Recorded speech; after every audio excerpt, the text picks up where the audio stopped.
Dee Dee is rescued and she is home safely in the swamp.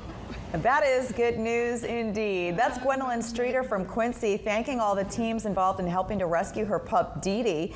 She tells us the 15-year-old Shih Tzu wandered out of the yard and went missing for days until they finally heard her barking and they found Dee Dee stuck in the mud in a dried up lake in their neighborhood. Incredible. She called for help and Gaston County Sheriff deputies, fire department and fire rescue from Gretna and Mount Pleasant worked together to get Dee Dee back into her arms. Dee Dee is named after Gwendolyn's late daughter. So she says having the dog back home keeps her daughter's nickname ringing through her life. What a wonderful resolution.